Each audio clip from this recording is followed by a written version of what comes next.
서울의 아침은 언제나 분주했다. 지하철역 주변의 좁은 골목길에는 출근길 사람들의 발걸음이 끊이지 않았고, 카페에서는 모닝커피를 사려는 직장인들의 긴 줄이 늘어서 있었다. 이런 평범한 아침 풍경 속에서 김민주는 자신의 인생이 완전히 바뀔 줄은 꿈에도 몰랐다. 32살의 김민주는 동물병원에서 일하는 수의사였다. 대학병원의 외과의사가 되는 것이 어린 시절 꿈이었지만 대학교 3학년 때 길에서 구조한 고양이를 치료하면서 수의학의 길로 방향을 틀었다. 가족들은 처음에 반대했지만 지금은 그의 선택을 자랑스러워했다. 그날 아침도 평소와 다르지 않게 시작되었다. 민주는 집에서 나와 지하철역으로 향하는 길에 평소보다 일찍 나선 참이었다. 전날 밤 응급환자가 있어서 병원에 늦게까지 있었던 터라 피곤했지만 오늘도 그를 기다리는 동물들이 있다는 생각에 발걸음을 재촉했다. 골목길을 돌아서는 순간 그의 시선이 한 곳에 멈췄다. 쓰레기통 옆에 웅크리고 있는 무언가가 보였다. 처음에는 버려진 담요나 옷가지인 줄 알았지만 자세히 보니 그것은 개였다. 진돗개로 보이는 중간 크기의 개가 움직이지 않은 채 바닥에 엎드려 있었다. 민준의 심장이 빨라졌다. 수의사로서의 직감이 그에게 무언가 심각한 일이 일어났다고 속삭였다. 주변을 둘러보니 출근길 사람들이 그 개를 피해서 지나가고 있었다. 누군가는 고개를 돌려보기도 했지만 발걸음을 멈추는 사람은 없었다. 민준이 조심스럽게 다가가자 개의 상태가 더 명확하게 보였다. 아름다운 하얀 털은 곳곳에 피로 물들어 있었고 뒷다리 하나는 부자연스럽게 꺾여 있었다. 숨은 가쁘게 쉬고 있었지만 의식은 있는 듯했다. 민준이 손을 뻗자 개가 희미하게 눈을 떴다. 그 눈빛에는 고통과 두려움이 가득했지만 동시에 간절한 무언가가 담겨 있었다. 괜찮아, 괜찮아. 민준은 부드러운 목소리로 속삭이며 개의 머리를 조심스럽게 쓰다듬었다. 개는 민준의 손길에 몸을 맡겼다. 마치 마지막 희망을 붙잡는 것처럼. 민준은 망설이지 않았다. 재킷을 벗어 개를 조심스럽게 감싸고 최대한 다치지 않게 안아 올렸다. 개는 예상했던 것보다 훨씬 가벼웠다. 오랫동안 제대로 먹지 못했다는 것이 한눈에 보였다. 택시를 잡아타고 병원으로 향하는 동안 민준의 마음은 복잡했다. 개의 상태가 심각해 보였지만 정확한 진단을 내리려면 병원에 도착해야 했다. 택시 안에서 개는 민준의 품에서 가만히 있었다. 가끔 작은 신음소리를 내기도 했지만 크게 움직이지는 않았다. 선생님, 응급환자입니다. 민준이 병원 문을 열고 들어서며 소리쳤다. 동료 간호사인 박수진이 달려왔다. 어머, 이 아이 상태가. 지금 즉시 수술실로 옮겨야 해요. 엑스레이부터 찍고 혈액검사도 준비해주세요. 민준의 지시에 따라 병원 직원들이 분주하게 움직였다. 개는 수술대 위에 조심스럽게 놓였고 민준은 즉시 검사를 시작했다. 엑스레이 결과는 예상보다 심각했다. 갈비뼈 여러 개가 부러져 있었고 뒷다리도 복잡골절이었다. 더 심각한 것은 뇌출혈의 징후가 보인다는 것이었다. 혈액검사 결과 빈혈 수치가 위험할 정도로 낮았다. 원장님, 이 정도면 수진이 걱정스러운 목소리로 말했다. 포기할 수 없어요. 할 수 있는 모든 것을 해봅시다. 민주는 즉시 수술을 준비했다. 수혈을 위한 혈액을 준비하고 수술 도구들을 점검했다. 이런 대형 수술을 혼자 감당하기에는 부담스러웠지만 다른 선택의 여지가 없었다. 수술은 5시간이나 걸렸다. 부러진 갈비뼈를 고정하고 뇌출혈 부위를 찾아 봉합했다. 뒷다리 골절은 금속판과 나사를 이용해 고정했다. 수술 내내 개의 생체 신호는 불안정했지만 다행히 심장은 꾸준히 뛰고 있었다. 수술이 끝났을 때 민주는 지쳐서 거의 쓰러질 뻔했다. 하지만 걔가 마취에서 깨어나는 것을 확인하고 나서야 안도할 수 있었다. 이름을 지어줘야겠어요. 수진이 말했다. 희망이라고 부르자 민준이 말했다. 이 아이에게는 희망이 필요하니까. 희망이의 회복 과정은 예상보다 더디었다. 수술은 성공적이었지만 오랜 기간 방치되었던 상처들과 영양실조로 인해 면역력이 극도로 약해진 상태였다. 감염의 위험이 높았고 실제로 수술 후 이틀째 되는 날 고열이 나기 시작했다. 민주는 밤낮 없이 희망이를 돌봤다. 항생제 주사를 마치고 체온을 체크하고 수액을 교체하는 일을 반복했다. 가끔 집에 가서 잠깐 눈을 붙이기도 했지만 대부분의 시간을 병원에서 보냈다. 희망이는 처음에는 사람을 매우 경계했다. 민준이 다가가면 몸을 움츠리거나 작게 울음소리를 내기도 했다. 하지만 민준의 꾸준한 보살핌을 받으면서 조금씩 마음을 열기 시작했다. 특히 인상적이었던 것은 희망이의 감사 표현이었다. 밥을 줄 때마다 희망이는 민준의 손을 살짝 핥거나 코로 건드렸다. 마치 고맙다는 인사를 하는 것 같았다. 아무리 아프고 힘들어도 희망이는 한 번도 으르렁거리거나 공격적인 모습을 보이지 않았다. 이 아이 정말 특별해요. 수진이 어느 날 말했다. 이렇게 아픈데도 이렇게 순한 성격이라니. 일주일이 지나자 희망이의 상태가 조금씩 호전되기 시작했다. 고열이 내렸고 식욕도 조금씩 돌아왔다. 처음에는 유동식만 먹을 수 있었지만 점차 부드러운 고형식도 먹을 수 있게 되었다. 두 번째 주가 되자 희망이는 조심스럽게 일어서려고 시도하기 시작했다. 부러진 뒷다리 때문에 아직 걷기는 어려웠지만 앞다리로 몸을 지탱하며 고개를 들고 주변을 둘러볼 수 있게 되었다. 이 시기에 민주는 희망이의 과거에 대해 더 자세히 알게 되었다. 마이크로칩 검사 결과 희망이는 3년 전 불법 투견장에 등록되어 있었던 개였다.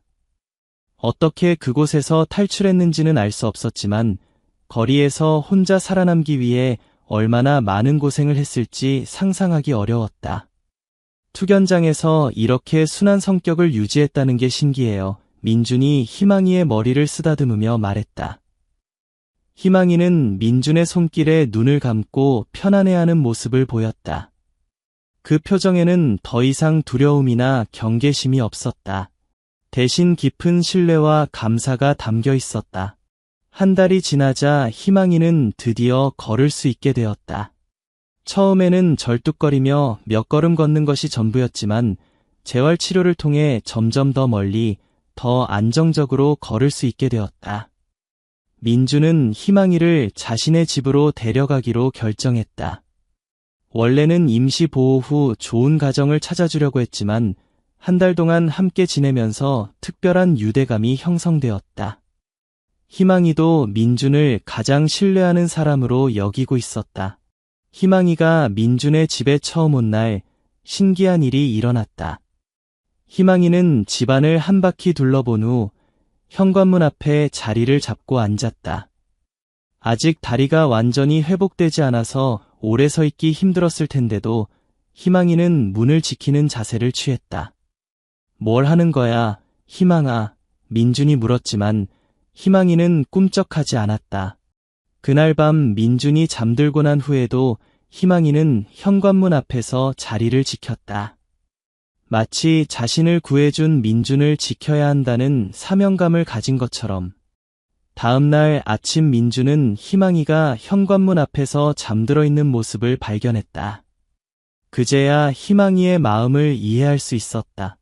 희망이는 자신만의 방식으로 감사를 표현하고 있었던 것이다. 고마워, 희망아. 하지만 내가 지킬 필요는 없어. 이제 내가 보호받을 차례야. 민주는 희망이를 안아 올려거실에 푹신한 쿠션 위에 눕혔다. 희망이는 처음에는 다시 현관으로 가려고 했지만 민준의 다정한 설득에 결국 쿠션에서 잠들었다. 희망이가 민준의 집에서 생활한 지 2달이 지났을 때 놀라운 일이 일어났다. 민준의 이웃에 살던 80살 할머니 이영자 씨가 갑작스러운 심장마비로 쓰러진 것이다. 그날 민준은 희망이와 함께 산책을 하고 있었다. 희망이의 걸음걸이는 이제 거의 정상에 가까웠고 짧은 거리라면 뛰는 것도 가능했다. 두 사람이 아파트 단지 안 작은 공원을 걷고 있을 때 희망이가 갑자기 멈춰섰다. 희망이는 길을 쫑긋 세우고 어딘가를 집중해서 바라보고 있었다. 그리고는 민준의 손에서 리드줄을 빼내고 한 방향으로 달려가기 시작했다. 희망아, 어디 가는 거야? 민준이 뒤쫓아갔지만 희망이는 멈추지 않았다. 희망이가 멈춘 곳은 아파트 1층 복도였다. 그곳에서 이영자 할머니가 쓰러져 있었다. 의식을 잃은 상태였고 호흡이 매우 약했다. 민준은 즉시 119에 신고하고 응급처치를 시작했다. 한편 희망이는 할머니 옆에 조용히 앉아서 할머니의 손을 핥아주고 있었다. 마치 할머니를 위로하고 격려하는 것처럼. 구급차가 도착했을 때 할머니는 의식을 되찾았다. 의료진은 민준의 신속한 대응 덕분에 생명을 구할 수 있었다고 말했다. 그런데 걔가 어떻게 할머니가 쓰러진 걸 알았을까요? 구급대원 중 한 명이 물었다. 민준도 궁금했다. 희망이가 보인 행동은 단순한 우연이 아니었다. 뭔가 특별한 능력이 있는 것 같았다. 병원에서 할머니의 상태가 안정되었다는 소식을 들은 후 민준은 희망이에 대해 더 자세히 알아보기로 했다. 인터넷을 검색해보니 진돗개는 원래 뛰어난 후각과 청각을 가지고 있어서 사람의 건강 이상을 감지할 수 있다는 정보를 찾을 수 있었다. 특히 심장병이나 당뇨병 환자의 경우 체취나 호르몬 변화를 개가 먼저 감지하는 경우가 많다고 했다. 이영자 할머니 사건 이후 희망이의 특별한 능력에 대한 소문이 동네에 퍼졌다. 민준은 이를 계기로 희망이를 치료견으로 훈련시키는 것을 고려하기 시작했다. 마침 서울에 있는 한 동물치료센터에서 치료견 훈련 프로그램을 운영하고 있다는 정보를 얻었다. 민준은 희망이와 함께 그곳을 방문했다. 이 아이 정말 특별한 기질을 가지고 있네요. 센터의 훈련사 정미경 씨가 희망이를 살펴본 후 말했다. 투견장 출신이라고 하셨는데 전혀 공격성이 없어요. 오히려 사람에 대한 애정과 보호 본능이 강하게 느껴집니다. 치료견 훈련은 6개월 과정이었다. 희망이는 다른 개들보다 훨씬 빠르게 훈련을 습득했다. 특히 사람의 감정 상태를 읽고 적절히 반응하는 능력이 뛰어났다. 훈련 과정에서 희망이의 또 다른 특별한 점이 발견되었다. 희망이는 트라우마를 가진 사람들에게 특히 효과적이었다. 아동학대 피해자나 사고 후유증으로 고통받는 사람들이 희망이와 함께 있을 때 안정감을 보였다. 아마도 희망이 자신도 큰 트라우마를 겪었기 때문에 비슷한 고통을 가진 사람들의 마음을 더 잘 이해하는 것 같아요. 정미경 훈련사가 설명했다. 6개월 후 희망이는 정식 치료견 자격을 취득했다. 민준은 자랑스러워했지만 동시에 아쉬움도 있었다. 치료견으로 활동하게 되면 희망이와 함께 보내는 시간이 줄어들 것이기 때문이었다. 하지만 희망이가 더 많은 사람들에게 도움을 줄 수 있다는 생각에 민준은 기꺼이 희망이의 새로운 도전을 지지했다. 희망이의 첫 번째 공식 치료견 활동은 서울의 한 아동병원에서 시작되었다. 백혈병으로 투병 중인 아이들을 위한 프로그램이었다. 처음 병원에 갔을 때 희망이는 조금 긴장한 듯했다. 병원 특유의 소독약 냄새와 각종 의료기기 소음이 과거 자신이 치료받던 시절을 떠올리게 했을지도 모른다. 하지만 첫 번째 환자인 7살 박지우를 만났을 때 희망이의 표정이 완전히 바뀌었다. 지우는 항암 치료로 인해 머리카락이 모두 빠진 상태였고 몇 달째 말을 하지 않고 있었다. 희망이는 지우의 침대 옆에 조용히 앉았다. 그리고 지우가 손을 내밀 때까지 기다렸다. 지우가 조심스럽게 희망이의 머리를 쓰다듬자 희망이는 살짝 꼬리를 흔들어 보였다. 그날 이후 지우는 매일 희망이를 기다렸다. 처음에는 단순히 쓰다듬기만 했지만 점차 희망이에게 속삭이듯 말을 걸기 시작했다. 희망아, 오늘 주사 안 아팠어. 희망아, 엄마가 맛있는 거 가져왔어. 간단한 말들이었지만 몇 달 동안 침묵을 지키던 지우에게는 큰 변화였다. 지우의 부모님은 눈물을 흘리며 희망이와 민준에게 감사를 표했다. 비슷한 일들이 계속 일어났다.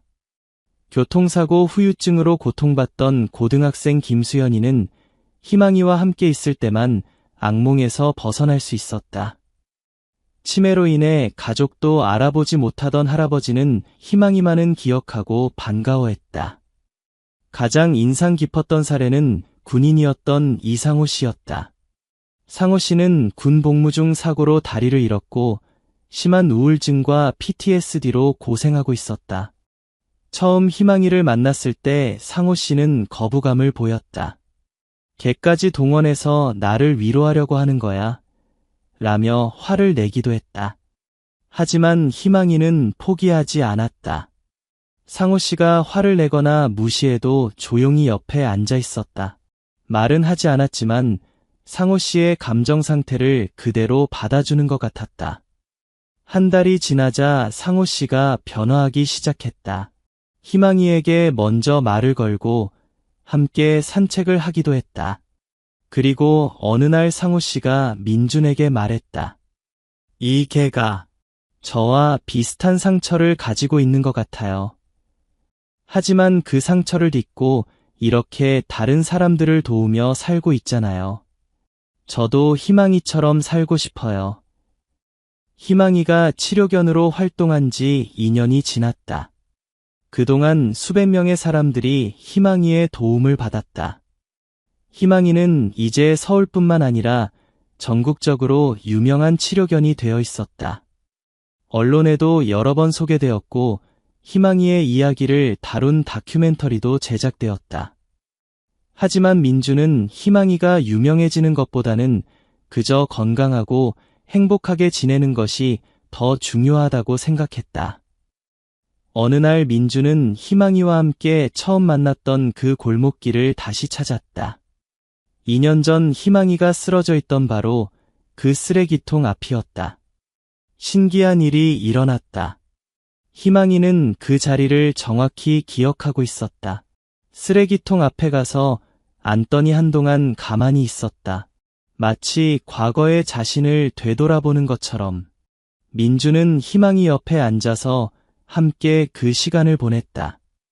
2년 전 이 자리에서 시작된 여행이 얼마나 놀라운 것이었는지 새삼 깨달았다. 희망아, 그때 내가 너를 구한 게 아니라 내가 나를 구한 거였구나. 민준이 속삭였다. 정말 그랬다. 희망이를 통해 민주는 자신의 일에 대한 새로운 의미를 발견했고 더 많은 사람들과 동물들을 도울 수 있게 되었다. 희망이는 민준의 인생을 완전히 바꿔놓은 것이다. 희망이는 민준의 말에 짧게 지져 보였다. 그리고 일어나서 집으로 향하는 방향으로 걸어가기 시작했다. 과거는 과거일 뿐, 이제는 앞으로 나아갈 시간이라는 듯이. 그날 밤 민주는 희망이와 함께 거실에 앉아 있었다. 희망이는 민준의 다리에 턱을 괴고 편안하게 쉬고 있었다. 2년 전 처음 만났을 때와는 완전히 다른 모습이었다. 그때 희망이의 눈에는 고통과 두려움만 있었다. 하지만 지금 희망이의 눈빛은 평화롭고 따뜻했다. 자신이 사랑받고 있다는 것을 확신하고 있는 눈빛이었다. 민주는 희망이의 머리를 쓰다듬으며 생각했다. 상처는 반드시 지워져야 하는 것은 아니다. 때로는 그 상처가 다른 사람을 이해하고 도울 수 있는 힘이 되기도 한다.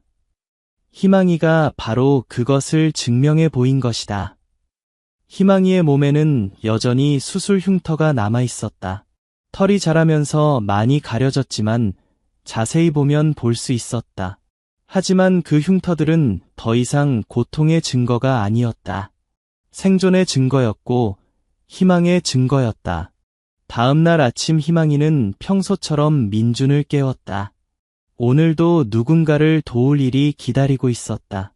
소아병동의 아이들이 희망이를 기다리고 있을 것이고 재활센터의 환자들이 희망이와의 만남을 고대하고 있을 것이다. 민준과 희망이는 함께 집을 나섰다. 아침 햇살이 두 친구를 따뜻하게 비추었다. 희망이는 당당하게 걸어갔다.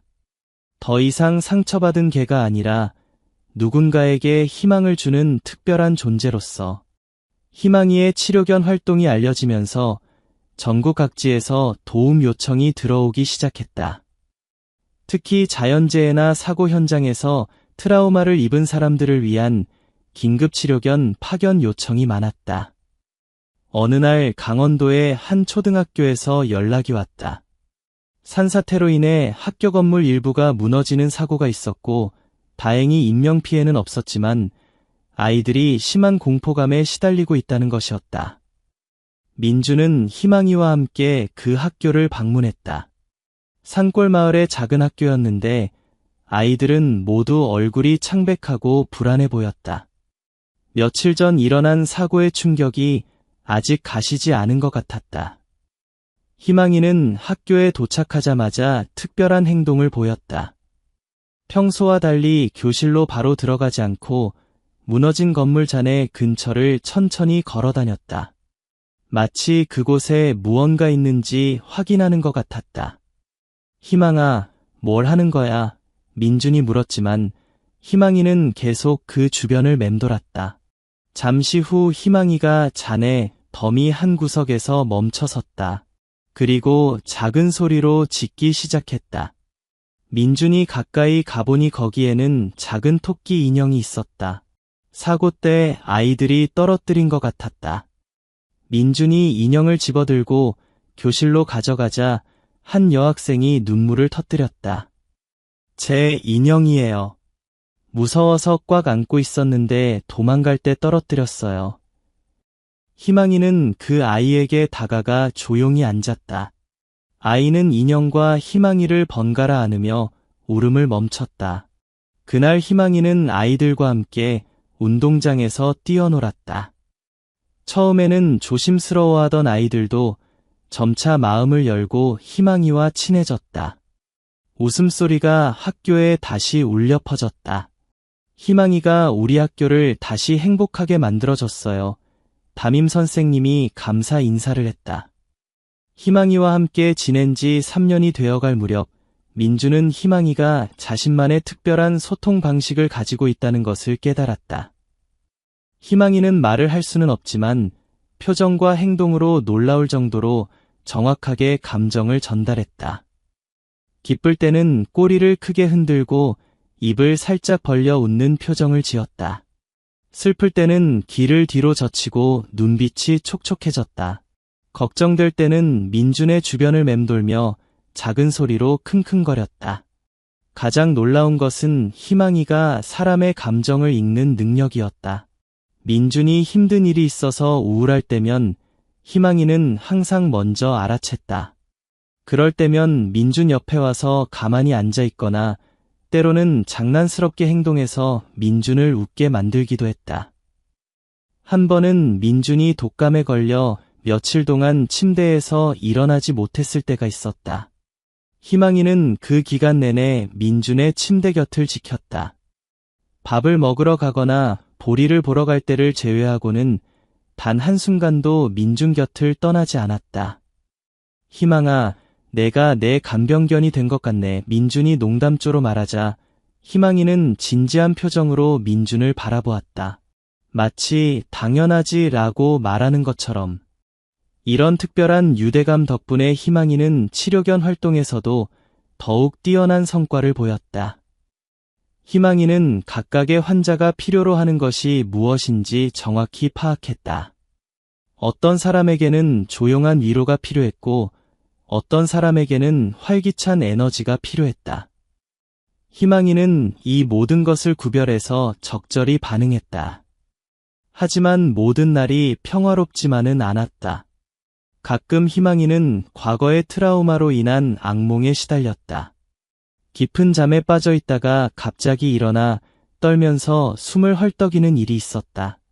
그럴 때마다 민주는 희망이를 안아주고 진정시켰다. 괜찮아, 희망아. 이제 안전해. 나는 절대 너를 떠나지 않을 거야. 민준의 목소리를 들으면 희망이는 금세 진정되었다. 하지만 이런 일이 반복되면서 민주는 희망이가 여전히 과거의 상처에서 완전히 벗어나지 못했다는 것을 깨달았다. 특히 큰 소음이나 갑작스러운 움직임에 희망이는 과도하게 반응했다. 공사장 소음이나 오토바이 엔진 소리를 들으면 몸을 움츠리고 떨었다. 처음에는 단순히 소음을 싫어하는 줄 알았지만 점차 이것이 과거 투견장에서의 기억과 관련이 있다는 것을 알게 되었다. 민주는 희망이를 위해 전문적인 동물 심리 치료를 받기로 했다. 동물 행동 전문가인 박현수 박사는 희망이의 상태를 면밀히 관찰한 후 말했다. 희망이는 정말 놀라운 회복력을 보여주고 있어요. 하지만 깊은 트라우마는 하루아침에 사라지지 않죠. 중요한 것은 희망이가 이제 안전한 환경에 있고 사랑받고 있다는 것을 계속 느끼게 해주는 거예요. 치료 과정은 길고 인내를 요했다.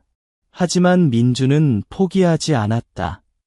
희망이가 자신에게 그토록 많은 것을 가져다 준 만큼 이제는 자신이 희망이를 완전히 치유해주고 싶었다.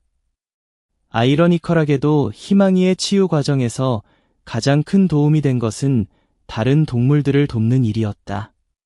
민준의 병원에는 종종 학대받거나 버려진 동물들이 들어왔는데 희망이는 이런 동물들에게 특별한 관심을 보였다. 어느 날 교통사고를 당한 길고양이가 병원에 왔다. 고양이는 다리가 부러진 상태였고 사람을 극도로 경계했다. 치료를 받으려 하지 않아서 진정제를 써야 할 정도였다.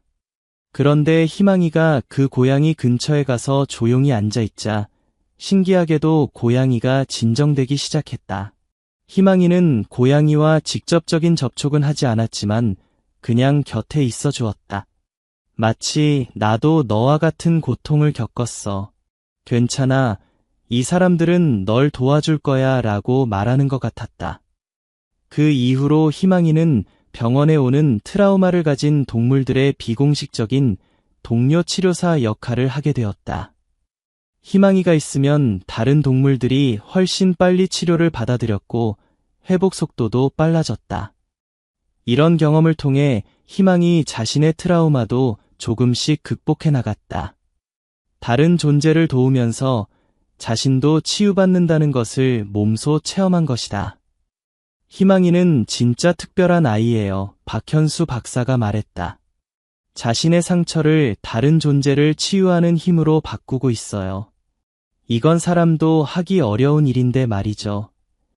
희망이가 치료견으로 활동한 지 4년째 되던 해 민준에게 특별한 일이 생겼다. 오랜 연인이었던 수진과 결혼을 하게 된 것이다. 수진은 희망이를 처음 만난 날부터 희망이와 민준의 특별한 관계를 이해하고 지지해왔다.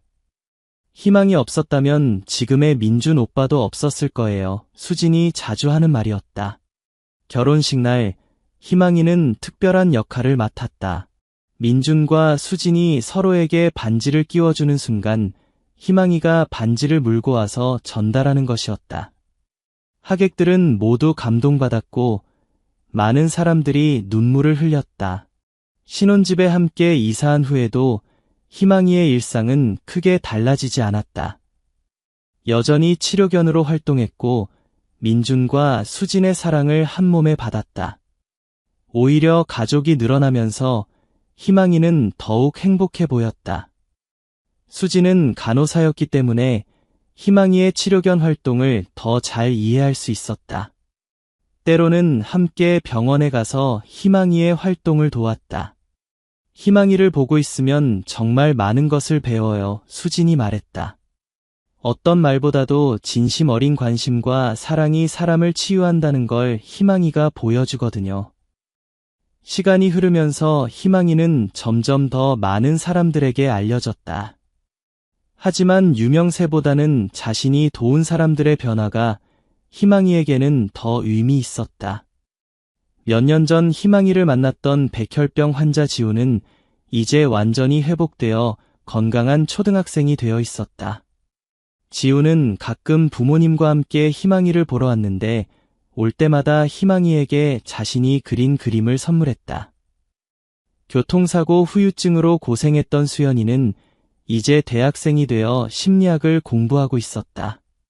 나중에 심리치료사가 되어서 희망이처럼 사람들을 도우고 싶어요. 라고 말했다. 다리를 잃었던 상호 씨는 지금 장애인 스포츠 코치로 활동하고 있었다. 희망이가 가르쳐 준 거예요.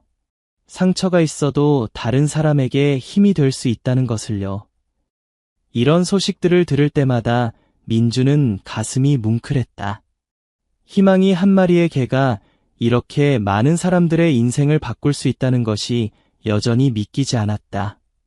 희망이가 8살이 되던 해 정기검진에서 작은 이상이 발견되었다. 다행히 심각한 것은 아니었지만 나이가 들면서 관절에 무리가 가고 있다는 진단이었다. 민주는 희망이의 활동량을 조금 줄이기로 했다. 매일 하던 치료견 활동을 일주일에 3대 4회로 줄이고 더 많은 휴식 시간을 갖도록 했다. 하지만 희망이는 여전히 에너지가 넘쳤다. 집에서 쉬는 날에도 창문 너머로 지나가는 사람들을 지켜보며 꼬리를 흔들었다. 마치 모든 사람에게 인사하고 싶어 하는 것 같았다. 어느 날 민주는 희망이와 함께 처음 만났던 그 골목길을 다시 찾았다. 5년이 지났지만 그곳은 여전히 그대로였다. 다만 이제 그 자리에는 작은 표지판이 세워져 있었다. 이곳에서 새로운 희망이 시작되었습니다. 동네 주민들이 희망이의 이야기를 기념해서 만든 것이었다. 민주는 희망이를 안고 그 표지판을 바라보았다. 희망아, 우리가 여기서 시작했구나. 희망이는 민준의 품에서 주변을 둘러보며 잠깐 생각에 잠기는 듯했다. 그리고는 짧게 짖어 보였다. 마치 이제 우리는 여기서 끝나는 게 아니라 새로 시작하는 거야 라고 말하는 것 같았다. 희망이는 이제 10살이 되었다. 개의 나이로는 이미 노년에 접어든 시기였다. 예전만큼 활발하지는 않았지만 여전히 사람들에게 희망과 위로를 주는 특별한 존재였다. 치료견으로서의 공식적인 활동은 줄였지만 희망이의 영향력은 오히려 더 커졌다. 희망이의 이야기를 들은 많은 사람들이 유기견 보호소에서 개들을 입양했고 동물 보호 활동에 참여하기 시작했다.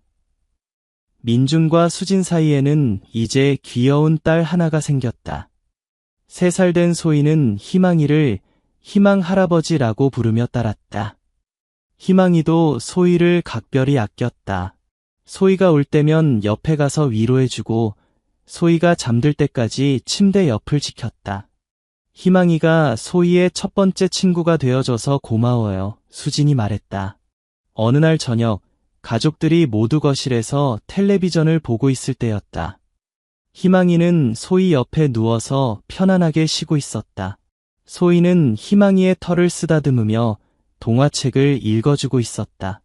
민주는 이 평화로운 장면을 바라보며 생각했다. 5년 전 그 골목길에서 죽어가던 개가 이제는 자신의 가족이 되어 있다는 것이 여전히 신기했다. 희망이는 단순히 민준의 반려동물이 아니라 인생의 동반자이자 스승이었다. 희망이의 이야기는 여기서 끝나지 않는다.